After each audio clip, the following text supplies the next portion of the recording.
NATO के मुमालिक बरतानिया और दीगर मुमालिक जो हैं उन्होंने अमेरिका की सपोर्ट की। अब ये एक बहुत बड़ी चीज है, ये कोई छोटी मोटी डेवलपमेंट नहीं है। बॉस, बिलीव मी और नॉट, ये बहुत बड़ा एस्केलेशन है। This escalation can lead to a catastrophic conclusion, this can even lead to a world war 3। क्योंकि दिमाग खराब हो चुका है and they can not mess around with Putin, because Putin आधी दुनिया से ज्यादा ताकतवर रशिया है। जानिब चीन तैयार है तो वहीं दूसरी तरफ यूं लग रहा है, क्योंकि अब डायरेक्ट कन्फ्रंटेशन हो रही है, इसमें असल एंट्री दी है नॉर्थ कोरिया के किम जोंग उन ने।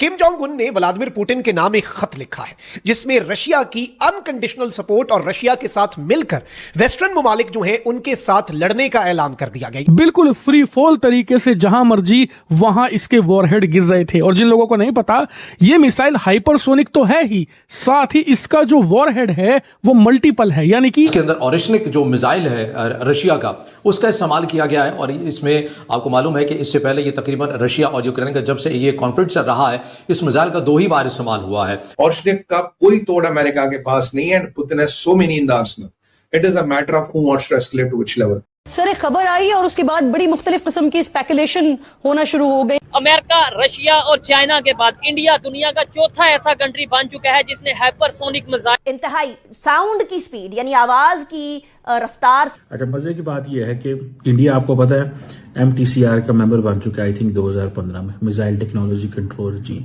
इंडिया का ये लेटेस्ट मिसाइल है जो ये टेस्ट करने जा रहे हैं। ये मैक 8 की स्पीड पे ये चलता है। ये मिसाइल हाइपरसोनिक मिसाइल आम मिसाइल से 3-4 गुना ज्यादा स्पीड से आपके मुल्क की तरफ आता है। तो अब इस सूरत हाल के अंदर भारत क्या कुछ कर सकता है मजीद, जिसके लिए हमें तैयार रहना चाहिए या हमें उस पर ज्यादा फोकस करना चाहिए? हाइपरसोनिक मिसाइल जब चलाएगा इंडिया, इसका मतलब है आपके पास वक्त नहीं होगा उसको रोकने के लिए, इवन उसको एक्सपेक्ट करने के लिए। रिएक्शन टाइम आपका कम हो जाएगा। इसमें पाकिस्तान अगर लॉन्ग रेंज मिसाइल की तलाश में निकलेगा तो पाकिस्तान के लिए सैंक्शंस हैं। इंडिया निकलेगा, ये इंडिया लॉन्ग रेंज मिसाइल्स बना रहा है तो कोई मसला नहीं है। अच्छा, वहीं पर जहां ये खबर है तो हम जानते हैं कि चाइना और जो इंडिया है उसकी राइवलरी है, लेकिन पाकिस्तान और इंडिया के भी ताल्लुकात तो कोई ऐसे खुशगवार तो नहीं रहते।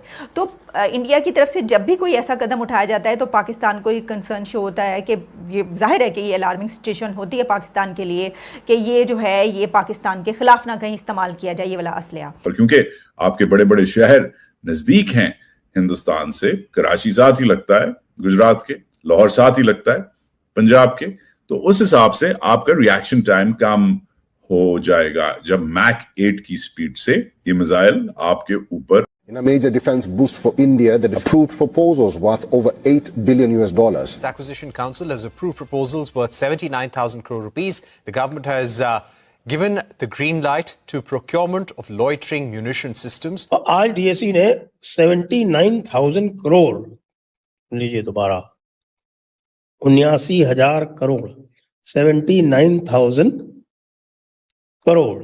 अब $9 बिलियन कितना होता है ये बता दें आपको, कि आप ये समझ लीजिए कि पूरे पाकिस्तान का जो डिफेंस बजट है वो $9 बिलियन से कम है। बंदा जो अपने घर में भी बुलेट प्रूफ जैकेट पहन के बैठा रहता है वो लड़ने जोगा तो नहीं है ना। अभी भी हमारी जब इंडिया के साथ स्कर्मिश होती है 5-6 दिन हमें मार पड़ती है, ये चूं तक नहीं करता। एयरफोर्स ने जो पहले दिन जहाज गिरा दिए, बस वही हमारी कामयाबी थी। चूं तक नहीं की इसने सिवाय आर्टिलरी के चंद शेल्स मारने के। जो balance of power that is shifting beneath the waves, balance of power is going on beneath the wave. जो चीज इमर्ज कर रही है वो एक मिलिट्री एक स्ट्रक्चरल ट्रांसफॉर्मेशन आ रही है, डिटेरेंस में, इंडस्ट्रियल कैपेसिटी में। Proposals are worth 79,000 crore rupees for the army, the navy and the air force. तो पूरे पाकिस्तान का जो टोटल बजट है और एक डिफेंस एक्विजिशन काउंसिल में जो अप्रूव किए गए हैं वो ये है। अब इसने कुछ नहीं किया लेकिन ये फील्ड मार्शल बन बैठा। तो जो बंदा हर वक्त बुलेट प्रूफ जैकेट में बैठा रहता है वो जंगे लड़ने जोगा तो नहीं है। तो ये हालात को देखें, एक इसको भी इस्तिस्ना मिलने जा रहा है और दूसरा ये अमेरिका को कायल करने की कोशिश कर रहा है कि ईरान की छुट्टी करते हैं, इसको मिलके खत्म करते हैं। यह बड़े पैमाने पे जो सबमरीन जो है वो भी ले रहा है। रिसेंटली मैंने कुछ देखा था कि तकरीबन 6 कोई प्रोजेक्ट 75 इंडिया है जिसके मुताबिक इंडिया जो है वो 6 न्यू जनरेशन। मोदी सरकार का जंगी जुनून इंतहा को छूने लगा है। भारतीय हुकूमत ने जंगी साजो सामान की खरीदारी के लिए खजाने के मुंह खोल दिए हैं। भारतीय डिफेंस एक्विजिशन काउंसिल ने 8 अरब 78 करोड़ डॉलर्स के नए पैकेज की मंजूरी दे दी है। भारत जो है वो अपनी नेवी पे बहुत पैसा लगा रहा है। भारत ने एक बहुत बड़ा अमाउंट अरबों दर अरबों डॉलर का खर्च करने का ऐलान कर दिया डिफेंस के ऊपर। रक्षा मंत्री उनकी अध्यक्षता में इस बैठक में 79,000 करोड़ रुपए के रक्षा खरीद प्रस्तावों को इसमें मंजूरी दी गई है। सबसे बड़ी खबर भी आपको बता दें, डीएसी से कई रक्षा प्रस्तावों को मंजूरी को लेकर ये खबर सामने आ रही है। करीब 80,000 करोड़ का प्रस्ताव पास हो चुका है। और यकीन माने जब से मैंने ये खबर पढ़ी है मेरी टांगे कांप रही। मार बहुत ही ज्यादा पड़नी है। दरअसल भारत का साफ संदेश है कि अब भारत इंतजार नहीं करता, अब भारत चेतावनी नहीं देता है, अब भारत क्षमता बनाता है और यही बात पाकिस्तान को सबसे ज्यादा डराती है। अभी समाचार आया पाकिस्तान से कि पाकिस्तान के जो न्यूक्लियर कमांड अथॉरिटी वाले लोग हैं वो बहुत परेशान है।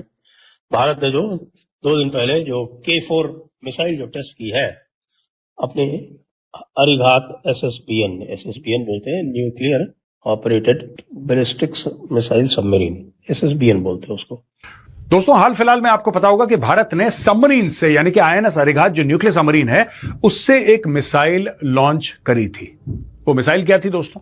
That missile was a K4।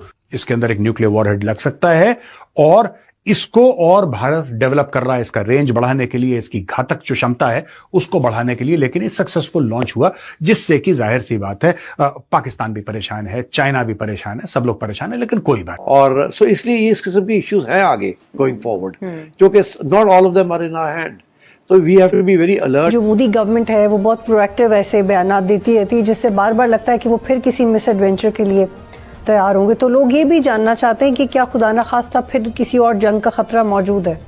Pakistan India relations इससे ज्यादा खराब कभी भी नहीं थे जितने अब है। कोई प्रोजेक्ट 75 इंडिया है जिसके मुताबिक इंडिया जो है वो 6 new generation diesel electric attack submarines जिनके अंदर हर तरह के फीचर्स होंगे। कि इसराइल ने अचानक सोमालीलैंड को तस्लीम कर लिया एक अलग मुल्क के तौर पे, इसके असरात क्या पड़ेंगे? पर सेठ साहब वीजा के मामले पे कोई हमने डेवलपमेंट नहीं देखी और दौरा थोड़ा मशकूक सा रहा। कहा गया कि वे खास रेडियस से बाहर ही नहीं आए। अब न्यूक्लियर पावर्ड सबमरीन्स जो हैं वो महीनों जो हैं वो चल सकती हैं, हाई स्पीड पे ट्रैवल करती हैं, लंबे सफर करती हैं। इस खित्ते में बहुत कुछ हो रहा है और बहुत कुछ होने जा रहा है। आपको भारत के उस सुपर वेपन के बारे में बताते हैं जिसका DRDO ने सफल परीक्षण कर लिया है। इस सुपर वेपन का नाम है पिनाका LRGR 120। 3, 2, 1, now 1। मैंने तो लाइव फायरिंग देखी अपने सामने, या पिनाका चलता है। It is like God is angry, भगवान को गुस्सा आ गया।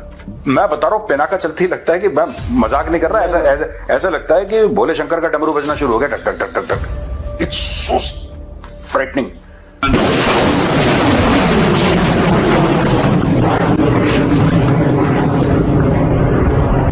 भारत का पाकिस्तान पर हमले का ऐलान हो गया जी। अभी समाचार आया पाकिस्तान से कि पाकिस्तान के जो न्यूक्लियर कमांड अथॉरिटी वाले लोग हैं वो बहुत परेशान है।